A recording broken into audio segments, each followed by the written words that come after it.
नमस्कार, मी सीमा तुमचं आणखीन एका नवीन व्हिडिओमध्ये अगदी मनापासून स्वागत करते। तर आज मी बनवणार आहे बनाना स्मूदी।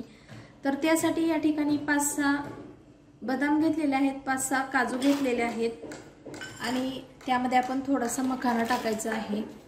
त्याचबरोबर 1 केळी यामध्ये मी टाकणार आहे आणि त्यामध्ये आपण शेवटी टाकायचं आहे दूध।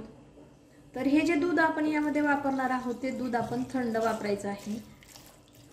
तर या ठिकाणी मी 1 ग्लास एवढ्या प्रमाणामध्ये बनवत आहे।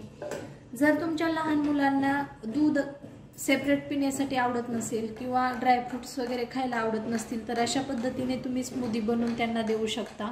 तर आता मी ही मिक्सरला फिरवून घेते। तर या ठिकाणी आपली बनाना स्मूदी तयार झालेली आहे। अगदी साधी सोपी रेसिपी आहे, तुम्ही तुमच्या मुलांना झटपट अशी बनवून देऊ शकता। हेल्दी ड्रिंक आहे, त्याचबरोबर याने भूक देखील भागली जाते आणि आपली मुलं जर ड्राय फ्रूट्स वगैरे खात नसतील तर अशा वेळेस आपण काहीतरी जुगाड करून त्यांना खाऊ घातलं पाहिजे। तर अतिशय सोपी अशी ही क्विक रेसिपी तुम्हाला जर आवडली तर व्हिडिओला लाईक, शेअर आणि चॅनलला सबस्क्राइब जरूर करा। पुन्हा भेटू अशाच एका व्हिडिओ सोबत, तोपर्यंत सर्वांना बाय बाय।